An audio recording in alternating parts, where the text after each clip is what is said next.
África desde la prehistoria hasta los estados actuales por Pierre Berthaud, páginas 1, 25. Introducción. La historia de África aún no ha atraído aún, salvo en raras ocasiones, a los historiadores. La razón es que la documentación escrita, materia prima y base de la técnica historiográfica, es prácticamente inexistente en lo que se refiere al período que ha precedido a la llegada de los europeos. Llegada que data, según las regiones, de 4 a 5 siglos como máximo o, a veces, de unos 50 años solamente. Según los criterios habituales de los historiadores, todo lo anterior pertenece a la prehistoria o a la protohistoria, casi tanto como Teseo o Rómulo. Antes de intentar trazar un panorama de esta protohistoria, que se extiende a menudo hasta comienzos del siglo VI, no está de más describir brevemente el estado de las fuentes y recursos con los que puede contar el historiador de África. Son de un triple orden: la arqueología, la tradición oral y, muy raramente, el archivo. Y fuentes históricas. La arqueología africana se encuentra en su infancia por dos razones fundamentales. La primera es que, hasta el momento actual, las excavaciones han sido escasas y poco metódicas. A pesar de existir en Europa una curiosidad arqueológica relativamente despierta, el origen de los descubrimientos se debe a menudo al azar de las obras públicas, trazado de una carretera, apertura de una cantera, cimientos de edificaciones. Ahora bien, la intensidad de las obras públicas es infinitamente menor en África que en Europa. Además, hasta hoy, estas obras se han emprendido solo excepcionalmente en regiones de civilización antigua, puesto que la actividad económica se ha ido desplazando desde el interior del continente, habitado desde tiempos remotos, hacia las regiones costeras, a medida que África se ha ido integrando en la actividad planetaria. Únicamente los trabajos mineros tienen alguna posibilidad de situarse en lugares antiguamente explotados, sobre todo si se trata de oro procedente de aluviones, ya menos si se trata de cobre o de estaño, y nada si se trata de diamante o uranio. Y aún así, los antiguos yacimientos de oro, superficiales, están agotados y apenas atraen ya la prospección. Sin embargo, fue explotando industrialmente las minas de estaño de la llanura de Bauchi, en Nigeria, como se descubrió la civilización de Nok y sus figuritas, es decir, una de las más antiguas civilizaciones negroafricanas conocidas, que se remonta sin duda al primer milenio AC. El segundo motivo de desesperación de los arqueólogos es que en el suelo africano los vestigios se conservan mal y es muy difícil asignarles una fecha. Muy raramente hay acumulación de humus, como en Creta, por ejemplo, donde se amontonaron 3 metros de tierra sobre los palacios micénicos, protegiéndolos hasta nuestros días de la disgregación. Incluso allí donde los vestigios escapan a la destrucción, la ausencia de una cubierta sedimentaria estratificada hace casi imposible fecharlos. El autor ha recogido por el suelo, en la sabana de la orilla del Níger, utensilios de piedra tallada. Imposible decir si habían sido abandonados allí hacía meses, años, siglos o milenios. Como, igualmente imposible, fechar un megalito existente en las proximidades, ciertamente objeto de un culto antiguo, pero en cuya base había huellas frescas de sangre y una ofrenda en billetes de banco de 5 francos. Por último, muchos lugares son de difícil acceso. Las expediciones son rudas, costosas. Hay lugares perfectamente identificados que no han sido explotados jamás. Apenas si han sido superficialmente reconocidos. Hay razones para pensar que, sobre todo si los propios africanos se interesan por su pasado, quedan considerables descubrimientos por hacer que esclarecerán un poco mejor la existencia de civilizaciones que ahora no sospechamos, como tampoco sospechábamos hace 60 años las civilizaciones de Gnosos o Sumer. Aprenderíamos también mucho más sobre la dirección, amplitud y cronología de las migraciones que, del mismo modo que en Europa las grandes migraciones germánicas del fin de la antigüedad, han llevado a cabo los pueblos africanos a través de su propio continente. La crónica, transmitida generalmente por vía oral, es un recurso del que no puede prescindir el historiador. Por incierto que sea su valor, no puede pasarse sin su auxilio. Una tradición puede conservarse asombrosamente durante siglos. A menudo en África, castas profesionales que son la memoria social del grupo se transmiten de generación en generación poemas que los griots uno recitan periódicamente, acompañando su melopea con rasgueos de guitarra. Se ha comenzado a recoger y a explotar esta vena. Ya es hora de hacerlo, pues a medida que se generaliza el uso de la escritura pasa en África lo que pasó en Europa. La capacidad de memoria se reduce, la tradición se extingue con los últimos ancianos analfabetos.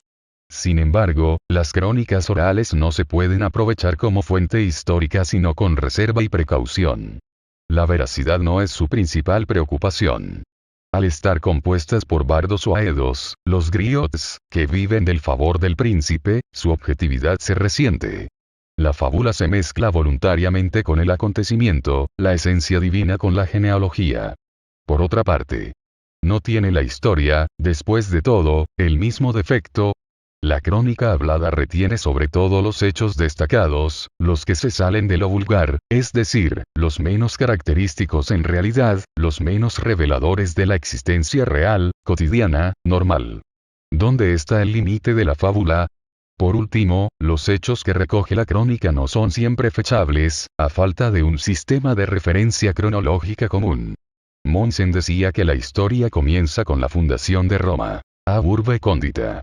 Esto quiere, sobre todo, decir que, en tanto que no nos situemos en relación a una fecha convenida, a un eje de los tiempos, fundación de Roma, nacimiento de Cristo, égira, no hay historia, sino únicamente crónicas dispersas, prácticamente sin referencia posible de una a otra. A veces, el azar sugiere una fecha.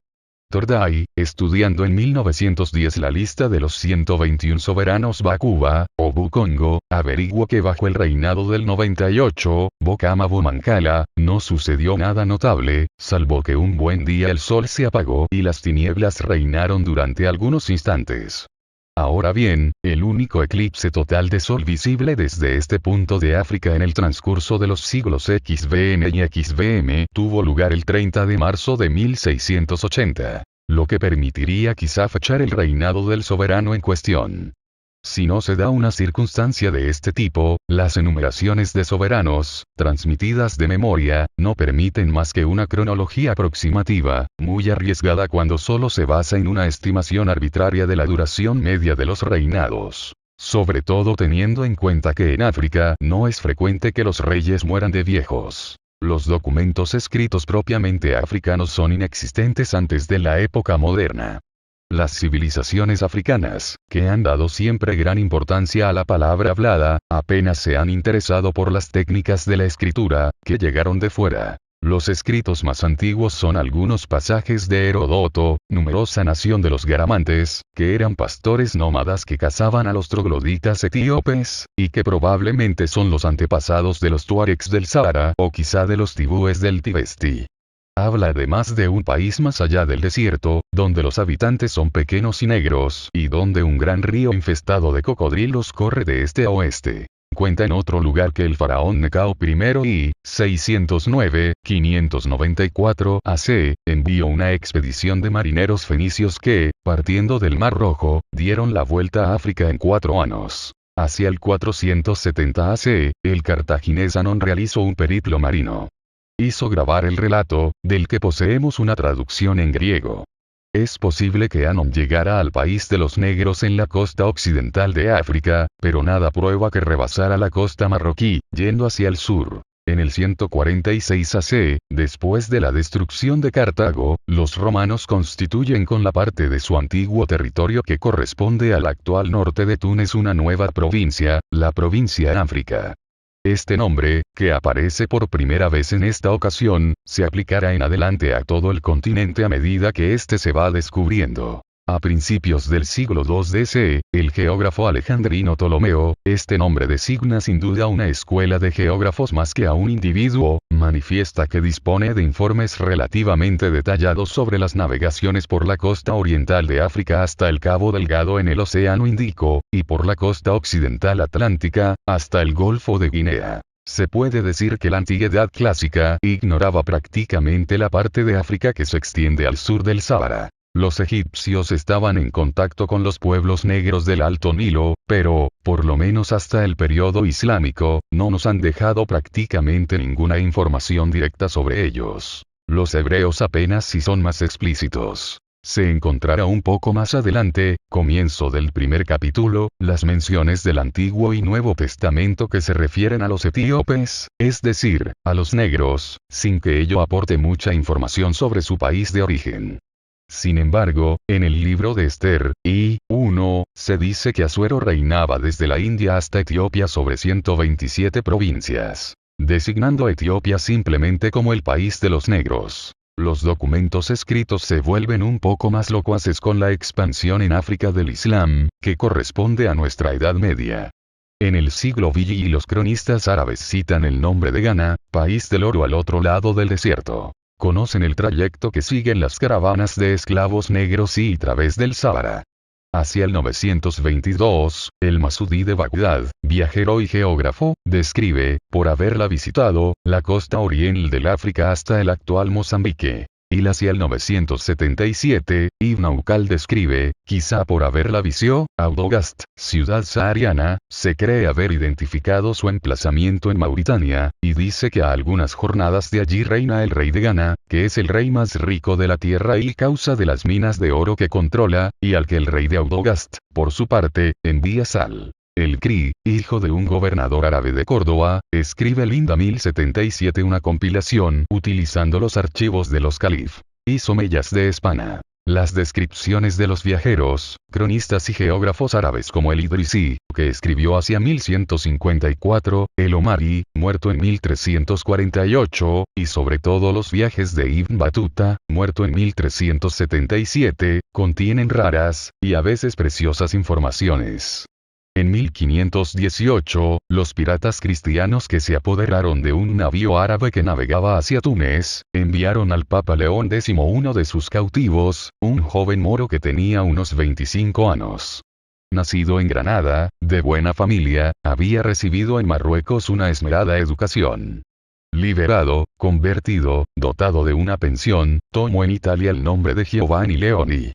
Más conocido por el apelativo de Leo Africanus o León el Africano, escribió una descripción de África acabada en 1526 y publicada en Venecia en 1553. A finales del siglo SV y comienzos del XVN, los cronistas negros de Tombuctú redactan en árabe el Tarik el-Fetach, o Crónica del Buscador, y el Tarik es-Sudán o Crónica del Sudán, completada en el siglo XVM por una biografía de los pachas del Sudán. La crónica de Cano relata la historia de 33 soberanos hausas desde el siglo XI hasta la invasión peule de 1807. Un fragmento relativo a la historia de Sokoto cuenta la historia de 3 príncipes, Mohamed Bello, su hermano y su hijo, que reinaron de 1817 a 1832. Prescindiendo de un cierto número de relatos históricos etíopes, como la historia de los Gayas, escrita en 1593 por un eclesiástico etíope llamado Varey, los textos que acabamos de enumerar constituyen poco más o menos todo lo que hay en documentos escritos sobre la historia de África. Ninguno de ellos está escrito en una lengua propiamente africana. Aparte de esto, el historiador no dispone, en cuanto a fuentes escritas, más que de las europeas modernas, empezando por los relatos de los navegantes portugueses, o al servicio de los siglos XV y SV inauguran la ruta marítima de las Indias bordeando África por el sur. Las fuentes europeas antiguas deben ser utilizadas con las reservas siguientes. Un cierto número de archivos portugueses, pontificios, misionales, administrativos, aún no se han investigado y no siempre son accesibles. Los documentos no han subsistido más que cuando han sido transferidos a Europa, puesto que las termitas destruyeron rápidamente los archivos conservados en África. Los europeos no anotaban más que lo que concernía de inmediato a su específica actividad, comercial, misionera o exploradora, no interesándose apenas, más que a partir del siglo VI, en el pasado propiamente africano, que hasta entonces ni siquiera sospechaban. Por último, los contactos de los europeos con las civilizaciones africanas se han limitado prácticamente hasta la mitad del siglo VI a una banda costera. Casi nadie se aventuraba hacia el interior del continente. Cosa curiosa, se ha visto afluir a América millones de negros que no imaginaban que pertenecían a pueblos de un pasado digno de ser investigado. Y la geografía. Es cierto que el continente africano está sólidamente protegido contra las curiosidades exteriores y la penetración, por un inmenso desierto y 2 océanos. Las costas son inhóspitas. No hay nada allí que se parezca a los contornos del mar Egeo, centro de circulación, de intercambios, de civilización. Los ríos africanos, con sus estuarios cortados por bancos de arena y sus corrientes interrumpidas por rápidos, no se prestan a la navegación. Por otra parte, el 53% de las aguas del continente no corren hacia el océano. Vierten a lagos y mares interiores en vía de desecamiento. El Níger mismo se componía, en tiempos remotos, de dos ríos distintos, uno de los cuales, el curso superior del río actual, corría de oeste a este y se perdía en la cubeta del lago Debo. Solamente el otro, que corría de norte a sur, llegaba hasta el mar. En una época relativamente reciente, en el sentido geológico del término, el segundo ha captado al primero, conduciendo las aguas del macizo de Futad Jalón hasta el Golfo de Benín después de un rodeo de 4.000 kilómetros por los confines del Sáhara. Las cuencas fluviales no son individuales. Una simple crecida basta para hacer pasar hacia el Benue, y de allí al Níger y al océano, las iguas del Logón, que durante la estación seca vierten en el Chad. El senor del continente africano es el sol. A un lado y otro del Ecuador, el clima africano se extiende hacia el norte y hacia el sur en zonas que son grosso modo simétricas. En el centro, la zona de clima ecuatorial, con sus lluvias violentas, su calor y su humedad constantes, cubre el continente de oeste a este con un manto de selva densa, exuberante, pero cuya anchura norte-sur raramente supera los 300 kilómetros. En el norte y en el sur, las zonas tropicales, de Cáncer y de Capricornio, tienen climas cada vez menos húmedos a medida que nos alejamos del Ecuador. La media de lluvias anuales desciende de 1.500 milímetros a 300 milímetros. Por lo que se suceden bandas de malezal espeso, de sabana arbórea, de sabana seca, interrumpidas por bosques situados a lo largo de ríos y arroyos. Los desiertos, Sahara al norte, Kalahari al sur, tienen sobre gran parte de su extensión una vegetación, sin duda rara y estacional, pero que permite sobrevivir a la fauna. Por último, más allá de las zonas desérticas, dos zonas de clima mediterráneo. África del Norte, de la que no nos ocupamos aquí, y, en la región del Cabo, lo que se denomina el clima mediterráneo austral. No obstante, este esquema de zonas climáticas dependiente de las latitudes está modificado al este del continente por dos clases de accidentes: el relieve y los vientos. Geológicamente, el continente africano es un zócalo estable y macizo que no ha sufrido plegamientos apreciables desde el periodo precámbrico. Sin embargo, el plegamiento alpino, que le ha hecho surgir al noroeste del continente el macizo del Atlas, ha roto por contragolpe el broquel y ha levantado su borde oriental. A través de 7.000 kilómetros se extienden fallas gigantes que van desde Siria hasta las costas de Mozambique, por el Mar Muerto, el Mar Rojo, Abisinia y los grandes lagos africanos. Allí, los desprendimientos verticales son impresionantes. Las diferencias de relieve llevan consigo que se produzcan climas muy diferentes de los que dependerían de la latitud, si este factor jugara él solo. Así, las altiplanicies etíopes, como Kenia, situada justamente bajo el Ecuador, se benefician de climas soportables para los europeos. Otra variante climática es la que marca la oposición del régimen de lluvias entre el lado atlántico y el lado índico del África ecuatorial. Este último es relativamente seco, menos de 500 milímetros de lluvia en el Ecuador.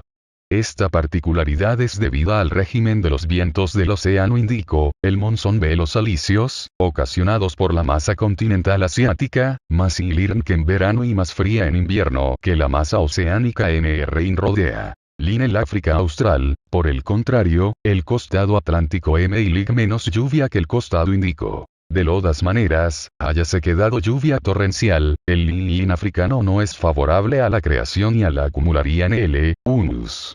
La selva tropical, lujuriosa, engana a este respecto. A capa de tierra vegetal es allí delgada. A la primera limpia, si no se toman extremas precauciones, esta capa será hambriutrda, en algunos meses, por la lluvia y el viento.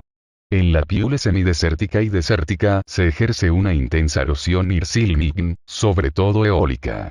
En la zona de maleza y sabana, Linionce, renación brutal de embarramiento y desecamiento del suelo forma, con las arcillas y arenas de descomposición y también muy y gravas de acarreo, un conglomerado duro y estéril. Lilirult. A esas destrucciones naturales hay que añadir la información de John Rebanos y sus pastores, y los incendios de Muir/UNRN se producen regularmente todos los años, y que inda la vegetación. Tierra poco agradecida, clima penoso. En África, la lucha por invidnes encarnizada. La existencia de las plantas, de los animales y de los seres humanos, está aquí perpetuamente amerinda. El insecto es más peligroso que la fiera, y el microbio más que el insecto. Y los primeros pobladores y, sin embargo, este continente es considerado cada vez más, no como la única cuna, al menos como una de las primeras de inhumanidad. Es el único continente donde, hasta el momento actual, se han encontrado, escalonados sobre millones de años, fósiles característicos de la evolución continua desde los primates hasta el hombre histórico. En la región de los grandes lagos africanos se ha encontrado el procónsul, que marchaba a dos patas hace 25 millones de años, y el Pithecanthropus que hace 2 millones de años tallaba las piedras, fabricando los primeros utensilios. Es un sector privilegiado para los prehistoriadores, a quienes la garganta de Oiduay, cavada como un diente de sierra a través de las capas geológicas, permite encontrar y fechar vestigios que en otra parte están enterrados a 300 metros de profundidad. Dos hechos que caracterizan la prehistoria y marcan la protohistoria de África. Dos hechos relativamente recientes, en la escala de las edades, y que van a determinar la historia de los pueblos africanos. Dos hechos que muy bien podrían carecer de relación entre sí. Por una parte el desecamiento progresivo del Sáhara. Por otra, la aparición en África de las razas negras. No solamente el Sáhara no ha sido siempre un desierto, sino que además grupos relativamente numerosos de hombres han vivido y prosperado en él, desarrollando formas de civilización que se encuentran entre las más antiguas. Se admite que ha habido en Europa 4 eras glaciales. La última, la glaciación de Würm, finalizó hace aproximadamente 12.000 años. En África parecen reconocerse periodos pluviales que podrían corresponder, sin que se esté seguro de ello, a las eras glaciales de Europa. Lo que parece cierto es que, hace una decena de millares de años, el Sáhara estaba verde, el Agar cubierto de bosques, los lechos de los ríos, hoy secos, fluían entonces con vivas aguas. Ni siquiera es necesario suponer un cambio muy importante en la pluviometría para comprender que en lo que hoy es desierto vivían antaño cocodrilos, elefantes, avestruces y jirafas que han desaparecido en la época histórica. En Walata, de 15 pozos que existían en el siglo pasado, solamente 2 continúan dando agua. Las lagunas de Tombuctú han bajado varios metros en algunas decenas de años. El Chad es el residuo de un mar interior y su superficie se reduce constantemente.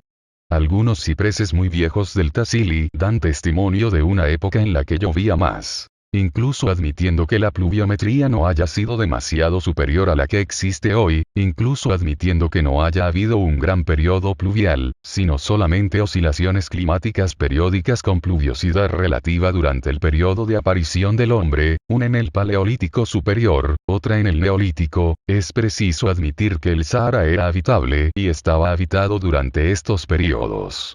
Uno de los desiertos más áridos hoy, el Tenere, en el sur sahariano, es el fondo de un inmenso lago que fue muy rico en pesca. Sus bordes estaban habitados por pueblos de pescadores cuyos instrumentos se encuentran, en la superficie, sin siquiera tener que buscar, en la medida en que eran de piedra o de hueso. Arpones, ganchos, puntas espinosas. Hace 6 o 7 mil años se pescaba en el Tenere.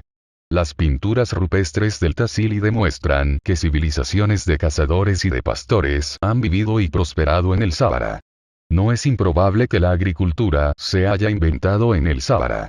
El sorgo, una especie de arroz y una especie de algodón crecen de forma silvestre. El trigo duro del antiguo Egipto se encuentra en el almiar, donde crece espontáneamente. Y entre los utensilios prehistóricos se hallan piedras de moler cereales. Por último, numerosas representaciones rupestres de tiros con enganches provistos de ruedas autorizan hablar de carreteras de carros zinc atraviesan el Sáhara desde el norte al sur y al sudoeste, insta el valle del Níger. lis posible, pues, imaginar, pero aquí comienza la hipótesis que hubo civilizaciones constituidas en un Sahara fértil, ni menos más acogedor que hoy día, y que estas poblaciones lucran arrojadas de su jardín del Edén por la sequedad progresiva, emigrando unas al valle del Nilo, donde se fijan y fundan la civilización egipcia, y otras hacia el sur, hacia el Níger y más allá, lanzadas a un desplazamiento sin tregua y pie apenas si ha cesado en la actualidad. Estas migraciones han deludo producirse en épocas diferentes, según el género de vida de las tribus. Seguramente fueron pescadores los primeros TUNR replegaron sobre el Níger. Después, los agricultores. Los Pidgin mintieron un largo tiempo, practicando la transhumancia. Pero muy parte de ellos marcharon finalmente a la búsqueda de pastos, uniéndose a los pescadores y a los agricultores que les hablan precedido, no integrándose, sin embargo, con ellos, ahí no y se ve, en algún poblado de las orillas del Níger, a los tres pueblos vivir en tres barrios diferentes. Los pescadores bozos son los amos del río, los bámbaras trabajan y tierra, los peules llevan a pastar a sus rebanos, practicando en uno su especialidad sin preocuparse de los otros y sin deseo de mezclarse con ellos o adoptar su técnica. Y, a protohistoria de los pueblos africanos se esclarecería si se pudiera admitir, esquematizando, un punto de contacto común, situado, hace unos 5 u 8 mil años, en la actual franja sur y sureste del Sáhara. Se comprenderían mejor sus movimientos de la época histórica, suponiéndolos inmersos antano en una existencia errante debido al desecamiento de su cuna de origen, girando a través del África sudanesa, franqueando algunos el cinturón de selva ecuatorial y reemprendiendo más allá su mardi hacia el sur, poblando el Congo y el Monomotapa en la época de nuestra Edad Media, llegando al África Austral poco más o menos al mismo tiempo que los holandeses arribaron allí por vía marítima. Se comprendería mejor la extrema movilidad de los pueblos negros, raramente fijos, siempre dispuestos a partir de nuevo. La aldea negra, tribu nómada provisionalmente asentada, está siempre dispuesta a trasladarse a otra parte. En un continente con débil densidad de población, los pueblos apenas se han echado raíces. Aquí se sitúa una segunda hipótesis. Las razas negras no son muy antiguas. El esqueleto más antiguo que presenta caracteres negroides es el hombre de Acelar, descubierto en 1927, precisamente en la franja sur del Sáhara, en el valle de Tilemsi. Este esqueleto, que naturalmente no puede fecharse más que de una forma aproximada, no se remonta más allá del Neolítico superior o del Paleolítico inferior, quizá precisamente proviene de este periodo de gran aridez, el último interpluviario, que separa, al menos en esta región del Sáhara, dos fases de la industria humana. Seguramente tres tipos humanos habitaban entonces el Sáhara. Protoberberes de tipo mediterráneo, camitas o etíopes de tipo africano oriental, negroides o negritos antepasados de los pigmeos, otentotes y bosquimanos de hoy. Entonces es cuando, a causa de alguna mutación, pudieron aparecer las razas propiamente negras, en condiciones de existencia ciertamente muy particulares. Quizá entre los pueblos pescadores que vivían junto a los lagos del Sáhara entre cielo y agua, y bajo el efecto de una doble insolación, directa y reflejada. De todas formas, es inútil intentar identificar en África razas puras o, al menos, buscar un agua más pura remontando el arroyo hacia la fuente. En todos los tiempos las mezclas han sido considerables. Las mutaciones, numerosas, diversas, paralelas o convergentes.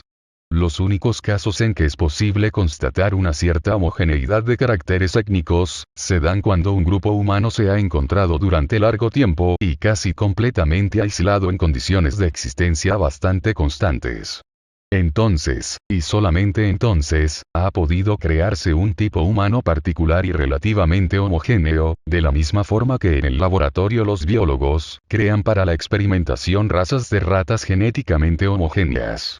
Por el contrario, entre los peules, por ejemplo, ganaderos nómadas que aprendieron, como Jacob en el Antiguo Testamento, los procedimientos genéticos en la escuela de sus rebanos, se evitó metódicamente el peligro de consanguinidad durante siglos o milenios, escogiendo con una periodicidad determinada, una vez cada 4 por ejemplo, dar por madre a sus hijos una cautiva sana y vigorosa proveniente de otro stock étnico. Si las razas negras forman lo esencial, numéricamente hablando, de la población cuya historia describe el presente volumen, no hay que prestar demasiada atención, sin embargo, a una expresión a menudo utilizada: el África negra. La población negra del continente africano no es de origen muy antiguo. Otras poblaciones han vivido anteriormente y viven simultáneamente en esta tierra. La población negra no es homogénea. Las razas negras no forman una unidad definida y el color de la piel no es una característica etnológica clara y constante. Y si estas razas tienen su cuna en África, no quiere ello decir que estén adaptadas al clima africano hasta el punto de 110, soportar otros climas e incluso prosperar más en ellos, como testimonia el auge alcanzado por la población negra en las islas Caribes y en el continente americano, incluso en un clima templado. Nuestra hipótesis del enjambre común a partir de un hogar hoy seco situado en la zona sahariana explicaría la relativa pero indudable unidad profunda de las civilizaciones negroafricanas, así como su parentesco, en algunos casos, con la civilización egipcia. No es absolutamente necesario suponer, en cada caso de coincidencia, una influencia de Egipto sobre las tradiciones negroafricanas o a la inversa. Es posible asignarles también un origen común, un hogar común hace unos 6 u 8 mil años. Lingüísticamente, nada se opone a esta hipótesis. Las lenguas que hablan los pueblos negros, muy diversas, parecen, sin embargo, emparentarse entre sí, salvo alguna que no se sabe encuadrar en ningún grupo conocido, y tener una cierta comunidad de vocabulario con las lenguas egipcias.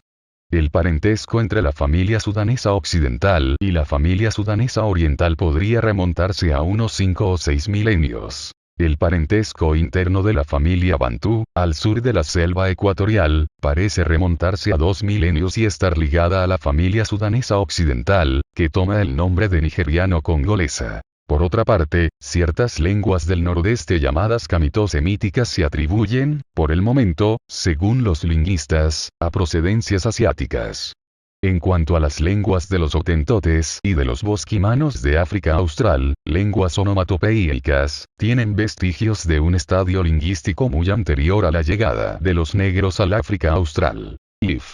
Nociones generales. El historiador de África tropieza con dificultades en su investigación. No menos dificultades se encuentra en su exposición. Al dirigirse a un público occidental, está tentado de emplear los términos que son familiares a este público.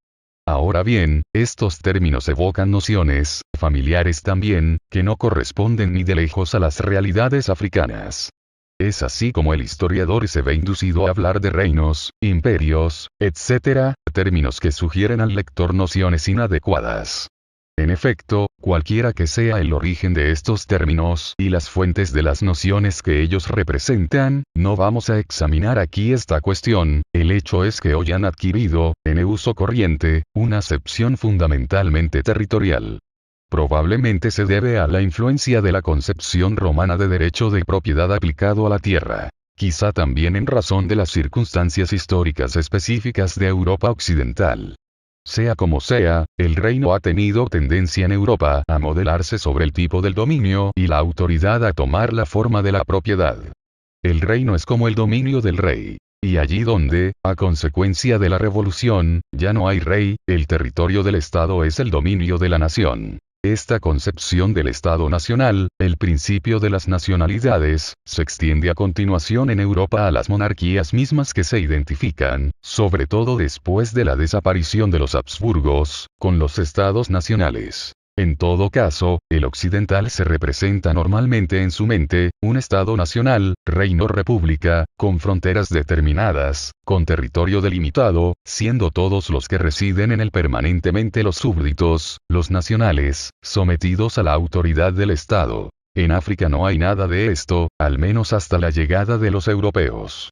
Incluso se puede constatar que si existe alguna herencia colonialista que el movimiento de descolonización no se preocupa de rechazar, es precisamente esta noción, completamente nueva en África, del Estado nacional de tipo territorial, así como los principios que de él se desprenden implícitamente, sobre todo el de que cualquiera que resida en el interior de los límites de un territorio dado está sometido a la autoridad del Estado y del gobierno. Hablar de reinos y de imperios en el África antigua sugiere, pues, ideas falsas. Sin embargo, ¿qué otra cosa puede hacerse?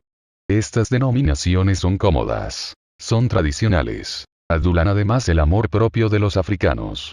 Se glorifica a un príncipe peule del siglo VI diciendo que ha vencido y sometido en sus campanas a 140 reyes. Pero debemos intentar al menos, al emplear estos términos, prevenir al lector. Intentemos exponer brevemente las realidades africanas que se esconden tras las palabras convencionales. Hagámoslo con una doble y aparentemente contradictoria preocupación. Por una parte, mostrar su originalidad en relación con lo que nos es familiar en las instituciones occidentales. De otra parte, no perder de vista que estas realidades africanas no deben ser demasiado diferentes de lo que fue el mundo occidental en las edades protohistóricas.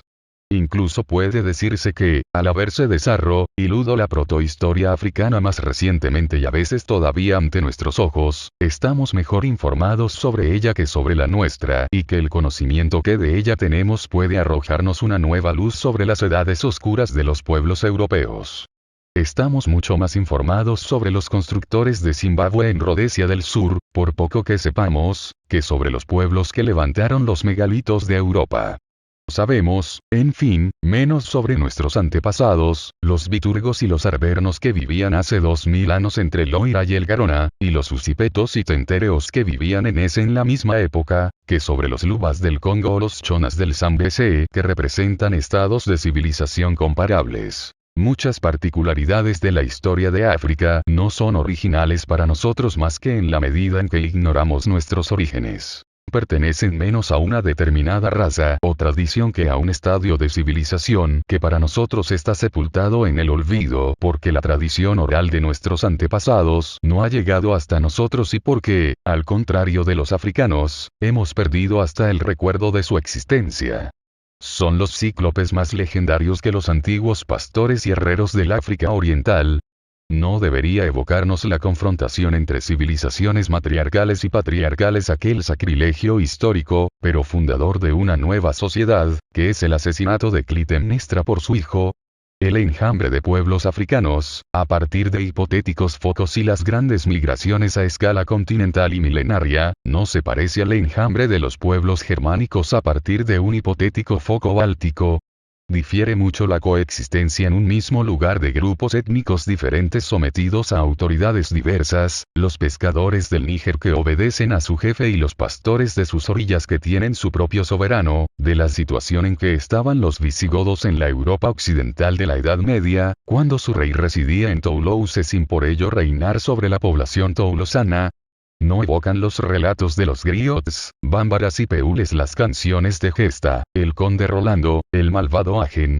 Cuando se han oído en África esa índole de recitales, se relee después la litada con una nueva receptividad. Precisamente este último acercamiento nos da, como, en una foto, un personaje de pie junto a un monumento, la posibilidad de captar la escala de los acontecimientos que relata el historiador. En una obra reciente sobre la historia de Grecia, no es extraño que la guerra de Troya, tal como la cuentan los cantos homéricos, uno de los más raros y prolijos documentos existentes al respecto, tenga un lugar importante. En cambio, en las 300 páginas consagradas a la historia de Grecia antes de Pericles y Sófocles, antes de Heródoto y Tucídides, solamente encontramos una, es decir, el 0,33%, que hable de la guerra de Troya, y aun en ella no se relatan las peripecias de la misma.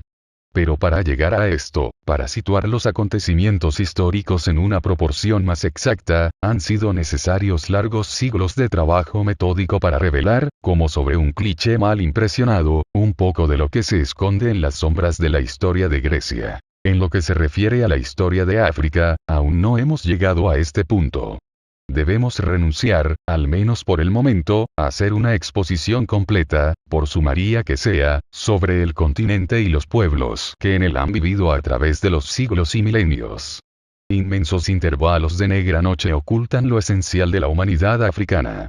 La existencia histórica de los pueblos no constituye más que un mínimo porcentaje de la existencia total, real, cotidiana en el pasado de la humanidad. El historiador se ve obligado a concentrar su artillería sobre algunos nombres, algunos hechos y algunas fechas. Y lamenta, en África más que en cualquier otra parte, estar obligado a hacerlo así. En ningún otro lugar tiene tan fuerte sensación de falsear las proporciones y de dejar de lado lo más importante del fenómeno humano. Las leyes de la perspectiva histórica no son leyes justas, ni siquiera de una justicia distributiva. Bastará, después de todo, no olvidar esto. Antes de pasar a una descripción esquemática de las instituciones políticas africanas, es conveniente recordar a qué realidad geográfica y humana se aplican. Espacios inmensos. Terreno generalmente ingrato.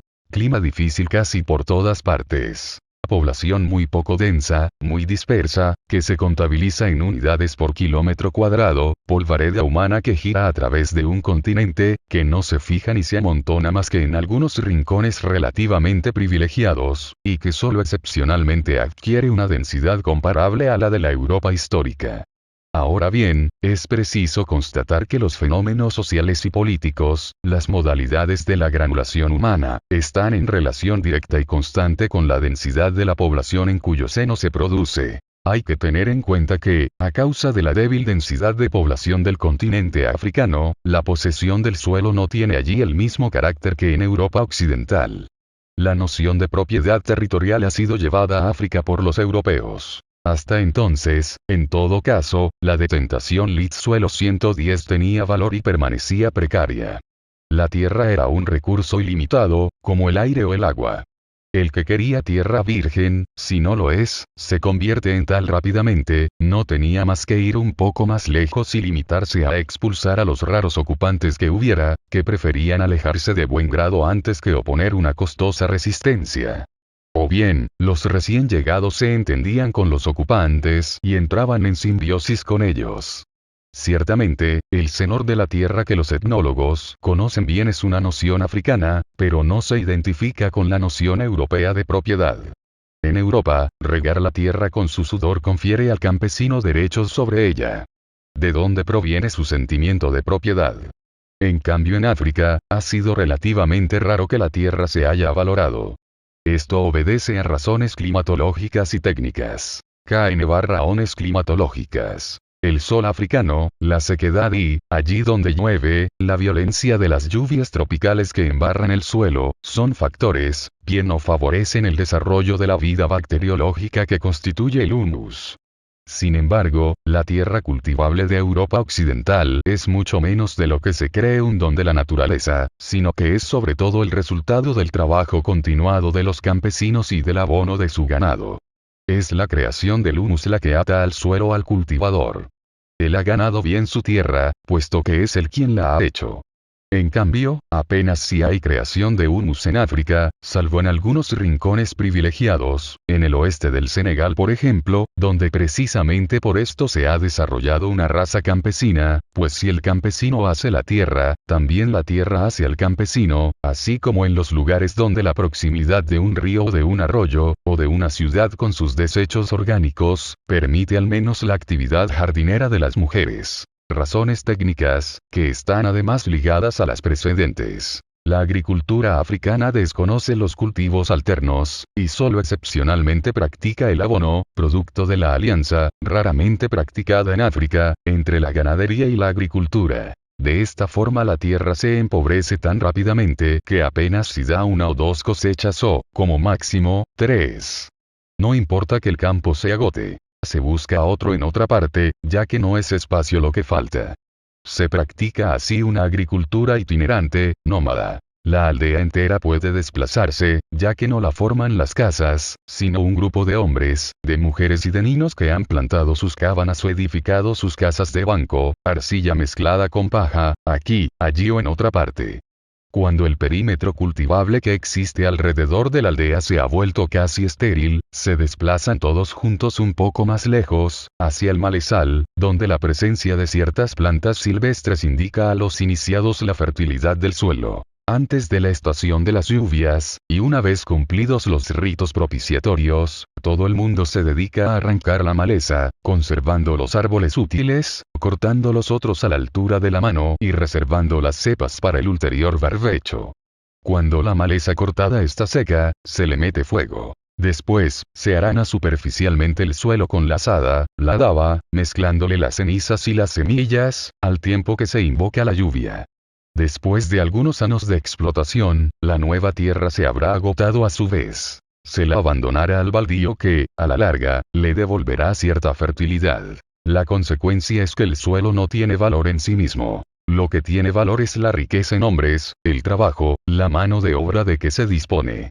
En ese sentido se comprende que las civilizaciones africanas puedan considerarse a sí mismas con razón como más humanistas que las civilizaciones europeas, a las que juzgan materialistas. En efecto, en Europa, tener algún bien es tener tierra y gozar de sus productos. En África, tener algún bien es poseer hombres y gozar de su trabajo. Si poseer es poseer hombres, esto implica que el comercio sea esencialmente el comercio de los hombres y de su trabajo. Que el objetivo de la guerra no sea ocupar territorios, sino capturar o esclavizar hombres. Que el arte de la política consiste esencialmente en el gobierno de los hombres y no en la administración de las cosas. De esta forma se constata, a través de la historia de los pueblos africanos, que las técnicas que podríamos englobar bajo el calificativo de gobierno de los hombres han sido siempre muy desarrolladas allí y llevadas hasta un grado de finura y de eficacia casi desconocido en el mundo europeo. La consecuencia de todo esto es, y no debe olvidarlo todo aquel que se interese en la historia de África, que nuestras nociones habituales de reinos, imperios, concebidos como territorios delimitados o delimitables, nuestros familiares vocablos de fronteras e incluso capitales fijas en cuanto sedes del poder político y administrativo, nada de esto es apenas válido en África.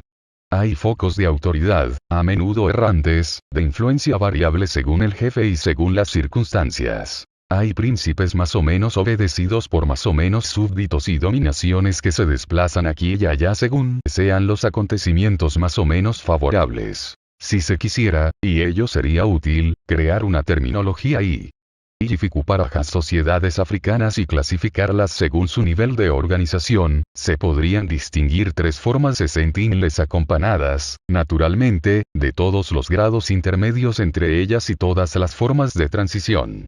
Distinguimos grosso modo las anarquías, las jefaturas y las hegemonias. Y llamamos anarquías, en el sentido etimológico del término, y las estructuras políticas no jerarquizadas. Estos son quizá los sistemas más sorprendentes para los europeos, entre los cuales estas formas han existido sin duda, sobre todo en la zona ibérica, pero que han desaparecido desde hace tanto tiempo que ya ni siquiera se las concibe. Una razón más para olvidarlas es que no proporcionan al historiador ningún acontecimiento notable. Viven y nada más.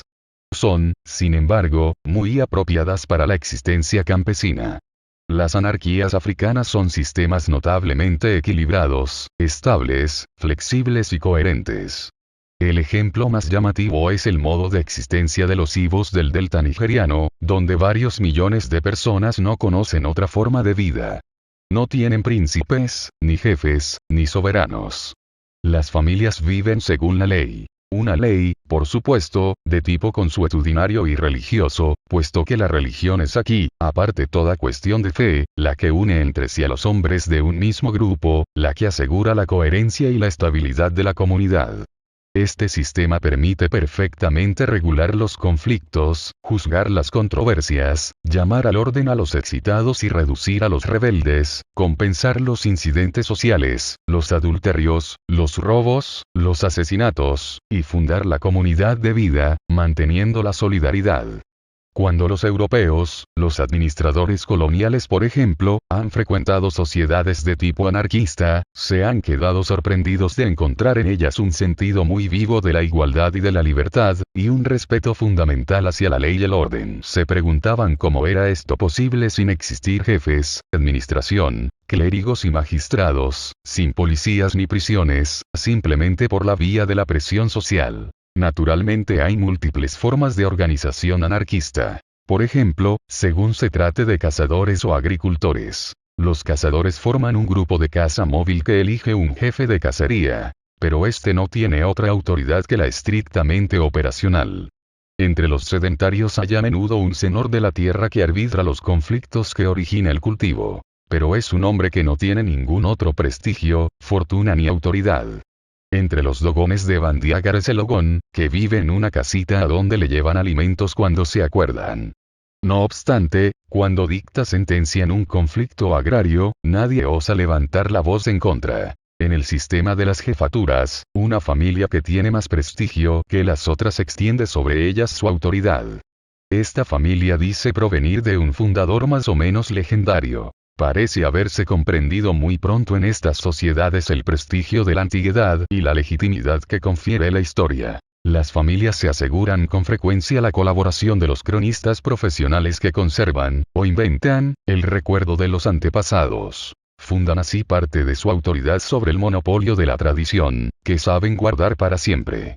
Ya tendremos ocasión de ver cómo los conquistadores peules se ocuparon cuidadosamente en el siglo VI de destruir las crónicas que contaban la historia de sus predecesores. Sabían, igual que los romanos, lo que hacían. El fruto de la victoria es escribir la historia. El fundador ha podido ser un conquistador o, por el contrario, un fugitivo, un cazador extraviado, acogido con benevolencia por los habitantes locales, a quienes enseña técnicas desconocidas para ellos, aunque no sea más que la técnica de la autoridad. Puede entonces subsistir durante largo tiempo una dualidad entre el poder político, de fundación más reciente, y el que representa la legitimidad más antigua, siempre reconocida y respetada. Por ejemplo, una vez más el señor de la tierra, que representa a los más antiguos ocupantes del suelo. Esto explica mucho de los incidentes acaecidos al principio del periodo colonial, cuando los representantes de las potencias europeas concluían un acuerdo con el soberano, o el que tenían por tal, y que, según sus conceptos de occidentales, debiera ser el potentado todopoderoso y detentador absoluto de la propiedad, para tener que entendérselas más tarde con otro detentador de la propiedad al que no se le había hecho caso porque ni siquiera se sospechaba su existencia. Ingenuamente, los europeos se quejaban de ser engañados y proclamaban la duplicidad de los africanos. Es cierto que el potentado que había concluido el acuerdo cedía algo que sabía que no le pertenecía. Pero cómo resistir a los argumentos de los europeos, cómo no querer complacerles estampando su firma sobre sus papeles. En las jefaturas, por otra parte, el poder del jefe no es absoluto, aunque los mecanismos de compensación del absolutismo generalmente no se pueden descubrir con un examen superficial. El jefe manda por encima de estructuras menos aparentes pero que son más permanentes, y al fin y a la postre, más fuertes. Quizá para aclarar esto con un ejemplo familiar a los occidentales se podría recordar y comparar su lincionamiento con el de la Iglesia Católica Romana. Ciertamente el Santo Padre es infalible y todopoderoso. Sin embargo, en su omnipotencia, apenas si puede hacer lo que quiere. En sombra de los sistemas africanos se enfrentan las familias, los linajes, los clanes, semejantes a la gens romana, los grupos clasificados por la edad, los hombres de la misma generación, instruidos o circuncidados juntos, y que guardan entre sí una cierta solidaridad. Lo que nuestros estudiantes llaman una promoción, las sociedades secretas, a veces poderosas y temibles. Los consejos de ancianos portadores de la tradición. Puede suceder que el potentado más ebrio de autoridad se detenga, lucido, si un viejo le dice, tu padre no habría hecho esto. Se tendrá una visión más profunda de la historia africana cuando se conozcan un poco mejor estos mecanismos compensatorios, estos equilibrios relativos, cuyo funcionamiento, discreto pero real, aunque prácticamente ignorado, es el que lleva las aguas de la vida comunitaria por sus cauces, al abrigo del decorado que son las instituciones teóricas y, después de todo, no se podría decir lo mismo de cualquiera de nuestras democracias occidentales. En algunos lugares, en ciertas épocas, viene a superponerse al sistema de las jefaturas un sistema más vasto. Las hegemonias, es decir, lo que en nuestra terminología comúnmente llamamos reinos o imperios y que es, según parece, el único sistema que merece acceder a la notoriedad histórica. Las hegemonias se extienden a través de espacios más amplios, aunque no delimitables. Añaden a las jefaturas una jerarquía administrativa, un fisco y un ejército. Su constitución no parece nunca espontánea, sino que es la respuesta a una provocación económica o histórica. Protección contra una corriente comercial, organización de una conquista o defensa contra la amenaza de una invasión. Estos tres órdenes de causas se combinan generalmente y favorecen la emergencia de un hombre o de un grupo de hombres que constituyen organismos a los que podemos dar el nombre de estados, con una jerarquía racial, feudal, religiosa o militar que tiende siempre, cualquiera que sea su origen y fundamento, a tomar una forma administrativa, fiscal y política. La piedra de toque más antigua ha sido sin duda la organización de relaciones comerciales. Estas presuponen el mantenimiento de una red de caminos, abastecimiento de agua, organización de mercados, protección y seguridad de todo ello. Problemas que la anarquía no puede resolver y que desbordan el cuadro de la tribu y de la jefatura. Uno de los tráficos más antiguos, como en Europa prehistórica el del ámbar, era el de la sal, el oro y los esclavos, estando los tres ligados entre sí. Debido a que las salinas del Sahara no se podían explotar con una mano de obra voluntaria y libre. No debemos asombrarnos, pues, de que los tres imperios más antiguos de África Occidental, Ghana, Malí y Gao, se hayan fundado los tres sucesivamente en la desembocadura meridional de las principales rutas transsaharianas, de cuya actividad dependían directamente la prosperidad y existencia de estos imperios en cada época. El desplazamiento de estos imperios de oeste a este a través de los siglos corresponde, desde luego, a los acontecimientos históricos en el lado norte de las rutas. Responde a un cierto desplazamiento de la actividad del Magreb hacia Trípoli y, después, hacia el Cairo. Lo que demuestra cómo, por aislado que esté el continente africano, sus principales acontecimientos están de todas formas relacionados con el resto de la historia universal. La actividad industrial y minera del litoral oriental, unida a una actividad comercial que se ramifica hasta Asia, Arabia, Persia, incluso Extremo Oriente, explica ciertamente la formación del reino de Monomotapa. La necesidad de protegerse contra vecinos agresivos, desde el punto de vista religioso, militar y fiscal, puesto que apoderarse de los cautivos era una forma de impuesto, desembocó en la formación del imperio etíope. Por último, desde la llegada por vía marítima de los europeos, vemos cómo se forman sucesivamente entidades políticas nuevas sobre el litoral, primero, durante siglos, en relación con el tráfico de los negreros y el comercio de la trata de mujeres, y después, sobre todo a partir de 1885, en relación con la expansión de la industrialización y del nacionalismo europeo.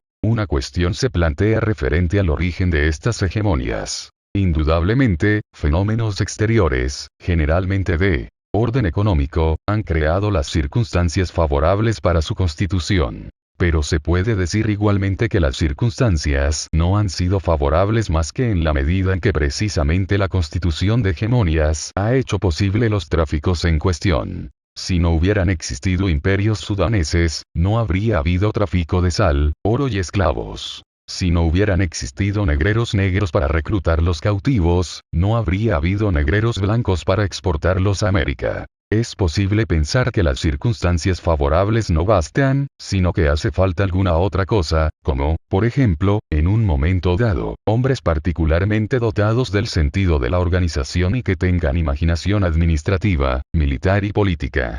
Todo esto, además, fecundado por una tradición, por tenue que sea. Ciertamente no es imposible, aunque es bastante improbable, que instituciones tan complejas como las de un Estado hayan sido reinventadas aquí y allí a partir de cero, bajo la simple presión de las circunstancias. Es más práctico suponer que, en cada caso, había una persona que tenía cierta idea de lo que pasaba en otra parte, por ejemplo en Egipto. Tenemos, pues, dos tesis, ambas con sus argumentos. Para unos, la creación de hegemonías en África Negra es espontánea. Para otros es el eco muy lejano y deformado de la tradición faraónica.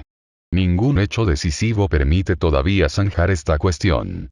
Cuando, al sur del Zambeze, el Monomotapa del siglo SV se casa con su hermana la reina, igual que hacían los faraones 40 siglos antes y a 4000 kilómetros de distancia, ¿ha habido transmisión de tradición o ha habido convergencia espontánea?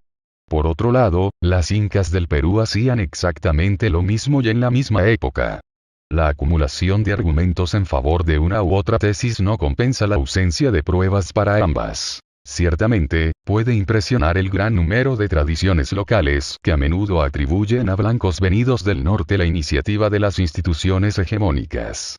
Así, los semitas han sido invocados en Etiopía y los bereberes en Sudán Occidental. Aún no ha sido posible, quizá nunca lo sea, verificar el fundamento de estas leyendas ni descartarlas definitivamente. Todo lo más se puede estimar que, en un cierto número de casos en que existen tradiciones que relatan la llegada en tiempos remotos de blancos portadores de un saber y de una autoridad, estas tradiciones son de creación relativamente reciente y tienen por objeto elevar el prestigio de la dinastía, confiriéndole orígenes semíticos en Etiopía o lazos de familia con el Islam en el África sudanesa.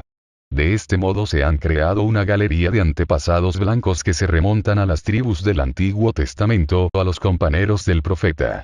Hay que guardar, pues, gran reserva respecto a estas tradiciones. Otra explicación posible consistiría en suponer que la técnica de la autoridad se ha difundido a través de África junto con otra técnica, la de la siderurgia.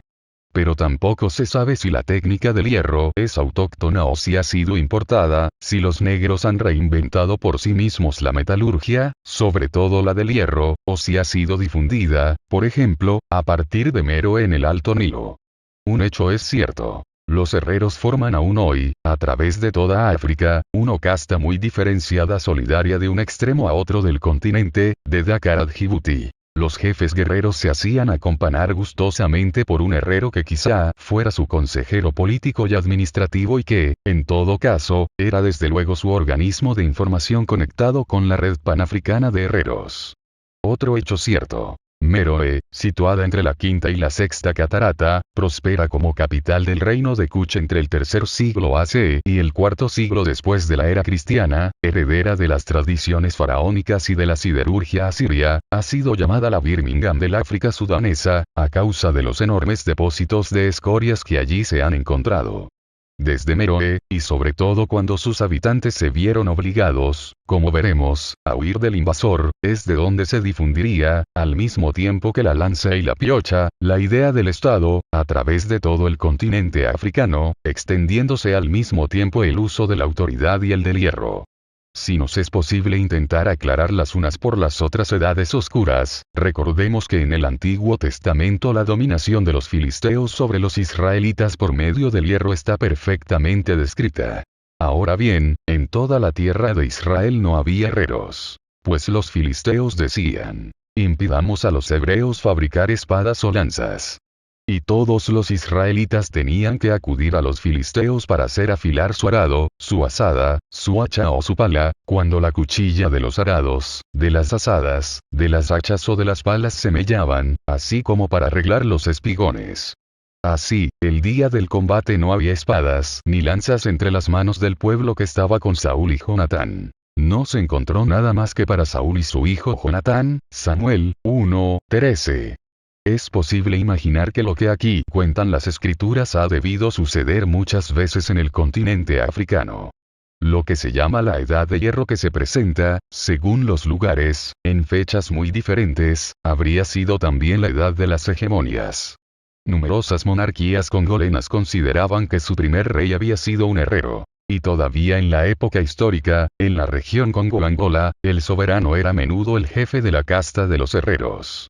Nuestra hipótesis está sugerida, por otra parte, por un fenómeno ulterior análogo. Veremos mucho más tarde formarse y extenderse a través de toda África una nueva ola de hegemonias, de otro tipo por supuesto, basada en la introducción de armas de fuego. A partir de la época colonial el proceso de creación de entidades políticas africanas se desarrolla claramente y ante nuestros ojos. Se trata, prácticamente, de la introducción en África de la noción europea de Estado nacional, de su transposición en el Cuba, tiro de entidades geográficas nuevas que corresponden a las colonias del periodo colonial.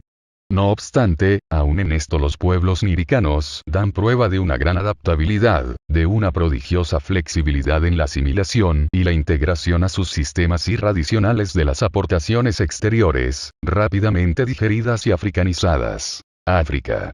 Perspectivas sobre su cultura e historia. Primero por José Arturo Saavedra. Particularidades de la historia africana. Ver y criticar las desigualdades sociales, denunciarlas con grandes gestos y palabras altisonantes, es más fácil que hacerse humilde ante los menos favorecidos. 31. Esta frase en boca de un tradicionalista, como lo definiría Amado Ampateva, puede tener varios significados. Está seguramente llena de sentidos subjetivos y o subyacentes. Esto nos sirve de ejemplo respecto al difícil acceso a la cultura profunda de África, una cultura caracterizada en gran medida por el secreto, lo que sirve también para explicar su resistencia al tiempo. Los africanos han encontrado en su forma de vida más simple, la del campo, un cierto equilibrio que la modernidad de las ciudades amenaza seriamente en nuestros días.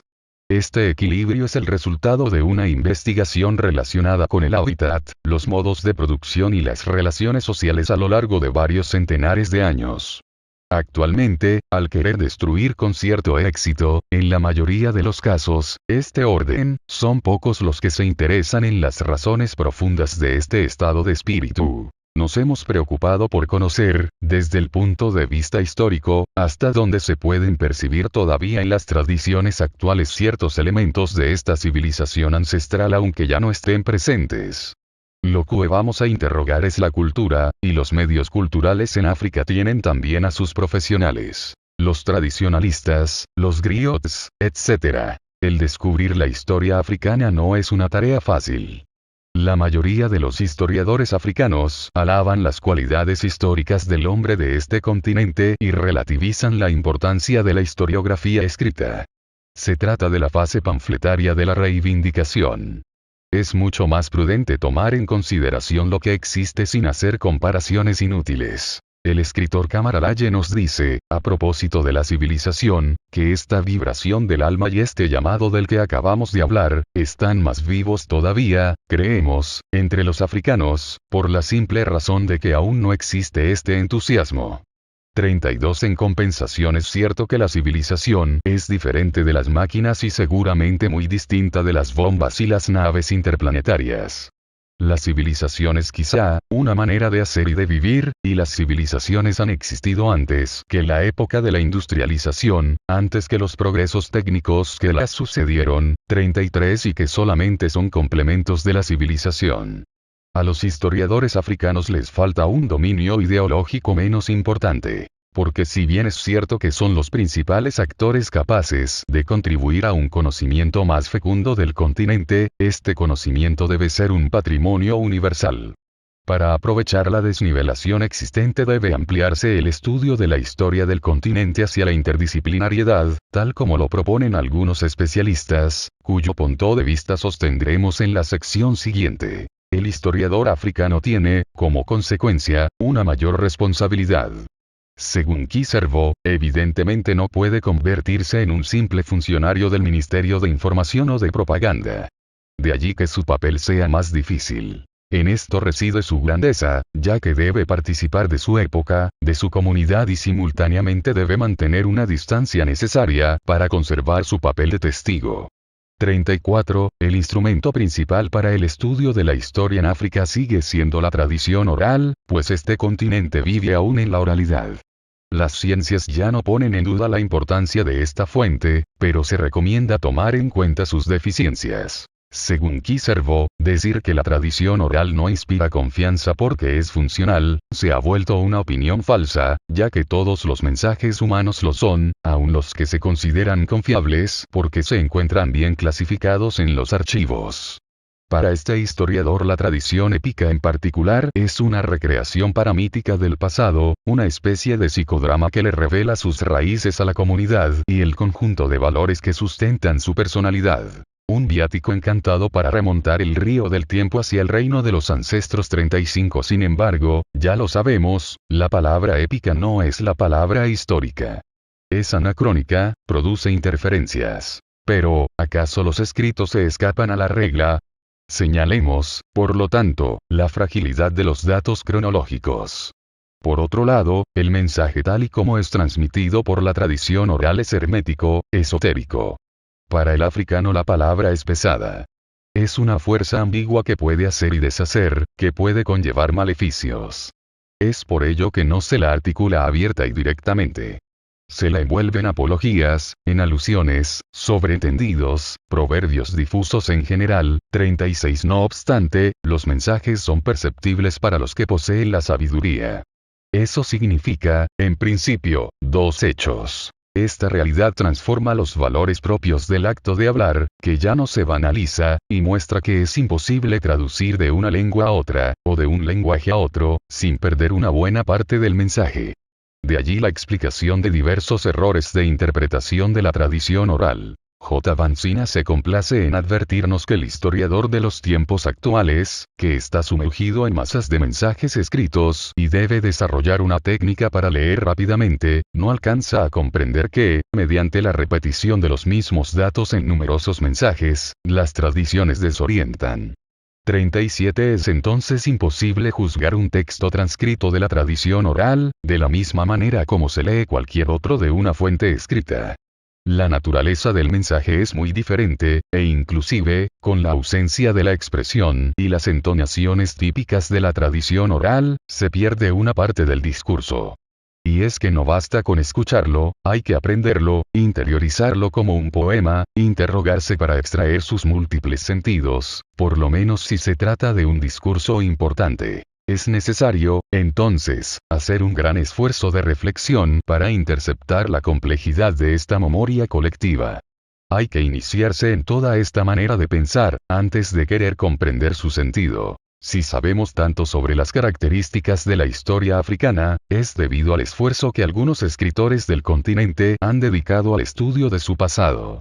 En especial, podemos percibir, gracias a sus aportaciones, la naturaleza de las instituciones, costumbres, formas de vida, religiones, modos de producción, etc., de la época precolonial, en un verdadero esfuerzo por romper la versión de la inmutabilidad típica de las sociedades africanas. ¿Acaso no fue Ibn Khaldun el primer historiador que llamó la atención sobre el carácter cíclico de la historia?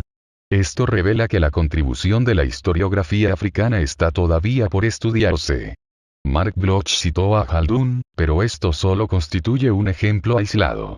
Sin embargo, el historiador árabe concibió toda una filosofía de la historia y supo distinguir la verdadera naturaleza de la metodología histórica. Su búsqueda de la verdad conllevaba la comparación crítica en cada etapa, y la información que consignaba era siempre relevante. Según Ph. Curtin. Gracias a sus investigaciones sobre la época precolonial, los historiadores de África han influido en las otras ciencias sociales. Esta influencia se hace sentir en varios planos. Sobre todo, se les debe el haber obligado a reconocer que el África tradicional no permaneció estática. Los economistas, los especialistas en ciencias políticas, los sociólogos, todos tienden a estudiar la modernización haciendo alusión a antes y después de tal o cual hecho. 38 Convergencia metodológica. Al referirse a la tradición oral, Vansina nos enseña que, para ser creíbles, las fuentes deben someterse a una crítica elaborada, desde el punto de vista literario y sociológico. Aun cuando no podamos cuantificar este aporte, no por ello es menos real. De allí que sea posible incluir al sociólogo en el grupo de los que contribuyen incluso al desarrollo de la historia africana. Obenga considera que el aporte de los sociólogos y politólogos permite redefinir los conocimientos históricos y culturales. Y, ciertamente, los conceptos de reino, nación, estado, imperio, democracia, feudalismo, partido político, etc., empleados en otras partes de manera ciertamente adecuada, no son siempre aplicables automáticamente a la realidad africana. 39 Y son los sociólogos y los politólogos quienes pueden dominar los elementos conceptuales de una empresa de esta naturaleza. La curiosidad del historiador no siempre basta para responder a todas las interrogantes que proponen las otras ciencias. Como la manera de analizar de los 6 logos es distinta, puede contribuir a forjar las herramientas conceptuales, sin las cuales el historiador mismo no puede ir muy lejos. La práctica de la historia en África no puede realizarse sin un permanente diálogo interdisciplinario. Los mismos Obenga y Servo lo señalan. Según Obenga, se trazan nuevos horizontes gracias a un esfuerzo teórico inédito. El concepto de fuentes cruzadas extrae, por así decirlo, del subsuelo de la metodología general, una nueva manera de escribir la historia. La elaboración y la articulación de la historia de África, pueden, por lo tanto, jugar un papel ejemplar y pionero en la asociación de otras disciplinas a la investigación histórica. 40 Servo afirma que de los 4 principios que deben gobernar la investigación 6N de la historiografía africana, ante todo está la interdisciplinariedad, cuya importancia es tal que constituye en sí casi una fuente específica. Es así como la sociología política, aplicada a la tradición 6N oral en el reino de Segú, enriqueciseis considerablemente una vici 6N que, sin ello, se hubiera limitado a los trazos esqueléticos de un árbol geneal 6 hidco marcado por algunos brotes estereotipados. 41 Los hábitos particulares, tan de moda en cada una de las disciplinas de las ciencias sociales, deben ahora dejar lugar a la investigación 6N interdisciplinaria. Carece de sentido querer perpetuar cotos cerrados en un terreno prometedor. En vez de guerras fronterizas vale más la pena establecer un pacto de cooperación, ya que la no agresión no es suficiente. Existe la necesidad de un entendimiento para hacer que la historia salga de la ambigüedad donde a veces se oculta. De disciplina encrucijada que es, hay que transformarla en agente de la interdisciplinariedad. El principio de empleo del ideal tipo, tan caro a la sociología de Weber, es necesario para todo historiador que intente elaborar una exposición histórica que rebase la simple constatación de las relaciones concretas que determinan el significado cultural de un suceso dado. Para comprender claramente, y de una manera rigurosa, el significado de un fenómeno cultural, es necesario manejar conceptos de contornos precisos, que no siempre son elaborados por la historia. Alenteo Uraine considera que desde hace un tiempo la sociología se ha ligado a la historia en el estudio de las sociedades, las civilizaciones, los sistemas de producción, los campos culturales. Ahora bien, el papel de la sociología, junto al de la historia y el de la antropología, tienden a aumentar considerablemente. El momento actual les es propicio, ya que las sociedades se definen mucho más por sus acciones que por su función, por sus transformaciones que por sus orígenes. 42 Ciertamente él habla sobre todo de las sociedades industrializadas, pero la reivindicación sociológica tiene su justificación. Uno de los pioneros del vínculo historia-sociología fue, sin duda, Carlos Marx. Para él, la perspectiva histórica en el análisis social era un factor sin el cual el análisis resultaba inconcebible. Sin la perspectiva histórica Marx le habría sido imposible diagnosticar el estado del capitalismo y establecer sus proyecciones científicas sobre su desarrollo. Como lo precisa Mark Bloch, la palabra historia es tan vieja que ha resistido al tiempo. Incluso Durkheim la utilizará, pero, siempre según Bloch, dejándola en un recodo de las ciencias humanas, a espaldas del importante papel que estaba reservado para la sociología. 43 Esto prueba que existe una disputa entre la historia y la sociología, que es inútil ignorar. La sociología no ha sido siempre motivo de regocijo para los historiadores, y lo mismo sucede a la inversa. Las intenciones de Peterman son ilustrativas, cuando afirma que los sociólogos le reprochan a los historiadores su falta de sistemas de referencias teóricos, sin puntos de coordinación. Es como si los sociólogos fueran una raza exenta de esos males. 44 No obstante él admite la necesidad que tienen los sociólogos de la historia para contarles a ellos sus historias. Marcé. Mauss reconoce que los historiadores tienen razón cuando le reprochan a los sociólogos su abstracción y su voluntad de separar en demasía los elementos componentes de la sociedad. Es necesario que los sociólogos, después de estas descomposiciones, se esfuercen por rearmar todo nuevamente, lo cual le daría incluso un cierto encanto a la sociología. Por su parte, Braudel afirma que el problema se basa, sobre todo, en la concepción del tiempo, tan distinta entre los sociólogos y los historiadores. Para el historiador todo comienza y termina de una manera matemática, en un tiempo demiurgo, exógeno, dirían los economistas. Los sociólogos estarían más cerca de la dialéctica de la duración, tal como la presenta Gaston Bachelard. El tiempo de la historia se presta menos al juego de la sincronía y la diacronía. Sin embargo, el sociólogo no se perturba por ese tiempo que puede cortar, dividir y poner en movimiento. 45. La historia no admite que un fenómeno, cualquiera que éste sea, pueda explicarse fuera de su momento. Pero Bloch está de acuerdo en admitir que el tiempo humano no siempre será rebelde a la implacable uniformidad o a la estructura rígida del tiempo del reloj. Necesita un margen de maniobra que le permita mantener su ritmo con márgenes, cada vez que sea necesario. Bloch decía de esta elasticidad, que ella es la condición de la adaptación de la historia de lo real. La historia africana revela este reto. Es esto lo que le permite estar más cerca de la interdisciplinariedad,